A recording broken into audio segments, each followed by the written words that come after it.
इलाहाबाद झांसी स्नातक सीट के लिए नामांकन का खाता तीसरे दिन शनिवार को खुला। पहले दिन बांदा निवासी अमित गुप्ता ने निर्दलीय उम्मीदवार के तौर पर अपने समर्थकों के संग कमिश्नरी पहुंचकर नामांकन किया। निर्दलीय प्रत्याशी अमित गुप्ता के साथ डॉक्टर फिरोज खान, अरविंद कुमार, उमेश दांगी, मनीष राजा, राजेश शर्मा समेत अन्य उपस्थित रहे। उनके नामांकन में सैकड़ों की संख्या में जन सैलाब उमड़ा।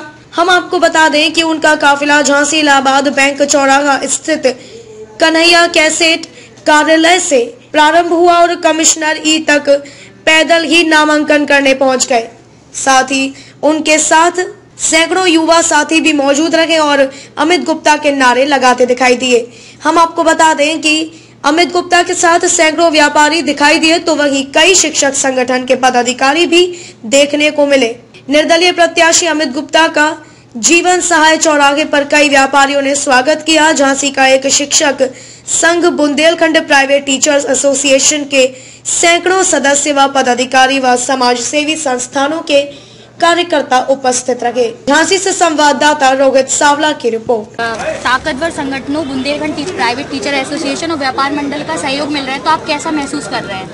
मैं यहाँ के व्यापार मंडल की बात हो, चाहे प्राइवेट टीचर एसोसिएशन की बात हो, निश्चित रूप से जिस तरह से उनका समर्थन मिला है उससे आम जनमानस की जो स्नातक मतदाता है सभी का समर्थन इस इलाहाबाद झांसी स्नातक के लिए मुझको जिस तरह से मिल रहा है, ये सीट 100% हम जीतेंगे। और निश्चित रूप से जो समस्याएं आज बुंदेलखंड कितना पिछड़ा है, आज पूरे प्रदेश के अंदर आज भी अगर कहीं कोई चर्चा होती है तो बुंदेलखंड के पिछड़ेपन की चर्चा होती है।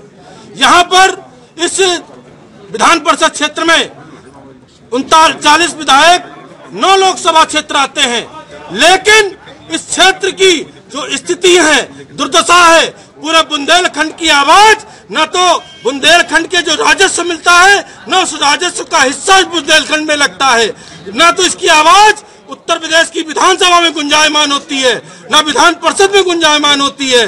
निश्चित रूप से मानिए, चाहे शिक्षकों की आवाज हो, यहाँ पर बेरोजगारी की समस्या हो, चाहे शिक्षकों के पेंशन योजना हो, इन सभी समस्याओं को समाधान करने के लिए अमित गुप्ता कटिबद्ध है। और इस चुनाव के माध्यम से मैं आश्वासन देना चाहता हूं कि साथियों, आप सहयोग करिए, आपका साथ दीजिए और निश्चित रूप से चाहे पेंशन योजना हो और चाहे हमारे कोचिंग साथियों के रजिस्ट्रेशन की जो समस्या है, जिस तरह से रजिस्ट्रेशन की जो सीमा है, अलग अलग कैटेगरी जिस तरह से बना रखी है कि 4 व्यक्तियों को पढ़ाने वाला 10,000 रुपए का रजिस्ट्रेशन, ये नाइंसाफी अमित गुप्ता किसी भी सूरत में बर्दाश्त करने वाला नहीं है।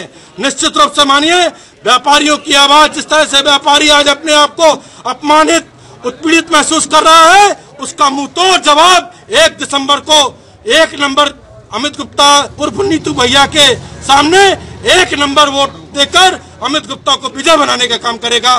धन्यवाद। सर, आप इलाहाबाद झांसी स्नातक के प्रत्याशी हैं, आपकी सबसे पहली प्राथमिकता क्या रहेगी? इस क्षेत्र में रोजगार की उपलब्धता करवाना, क्योंकि पलायन आज पूरे बुंदेलखंड में सबसे बड़ी समस्या है पलायन की।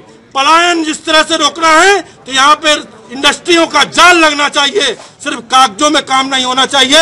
अमित गुप्ता यहाँ पर आश्वासन देता है कि यहाँ पर आने वाले समय में व्यापार और उद्योगों के लिए नई नई योजनाएं और निश्चित रूप से जो हमारे देश के उद्योगपति जो परिचित हैं उनके माध्यम से कुछ न कुछ बुंदेलखंड के लिए करने और करवाने का काम करूंगा और यहाँ से बेरोजगारी की समस्या में कहीं न कहीं उसको सॉल्व करवाने का काम करूंगा। एक चीज समझिए, शिक्षा के कई मॉडल इस समय देश में कई प्रदेशों में अलग अलग तरह से चल रहे हैं, लेकिन उत्तर प्रदेश में जो शिक्षा है, मैं चाहता हूँ सस्ती शिक्षा और निःशुल्क शिक्षा, क्योंकि जो विदेशों में आपने जीएसटी जिस तरह से लगा दिया विदेशों की तरह, लेकिन इस विश्व के अधिकतर देशों में निःशुल्क शिक्षा और चिकित्सा की व्यवस्था प्रत्येक नागरिक का अधिकार है।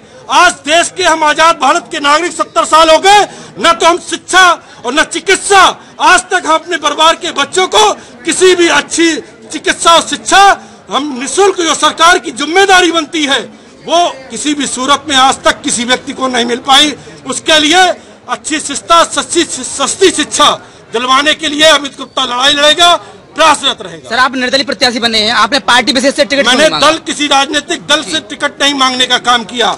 अमित गुप्ता दल का गुलाम नहीं है, क्योंकि मैं चाहता हूं यह सीट सिर्फ अपने साथियों के बलबूते, अपने सहयोगियों के, अपने समर्थकों के, शिक्षकों की आवाज के लिए, अधिवक्ताओं की आवाज के लिए, व्यापारियों की आवाज के लिए, स्नातकों की आवाज के लिए, बेरोजगारों की आवाज के लिए, इस आवाज को इंडिपेंडेंट रूप से उस विधान परिषद में उठा सकूं, इसलिए निर्दलीय पर्चा दाखिल किया है। मैं दल का व्यक्ति नहीं हूं, मेरे सभी राजनीतिक दल से संबंध हो सकते हैं, लेकिन लड़ाई लड़ने के लिए अमित गुप्ता आज सबके लिए स्वतंत्र उम्मीदवार के रूप में आज सबके बीच में आया है। धन्यवाद। सर, कहीं न कहीं जैसे कि आपके विचारों को सुनकर हमें पता चला है कि ज्ञान ही शक्ति और सेवा ही कर्म है, तो इसे आप अपने जीवन में और अपना जो आने वाले भविष्य है उसमें आप किस तरीके से अपनाएंगे? मेरे जीवन का जो कार्यकाल है आप उठाकर देखेंगे तो मैंने जीवन का लक्ष्य ही सेवा है। लोगों के लिए जितना कर सकूं वो कम है।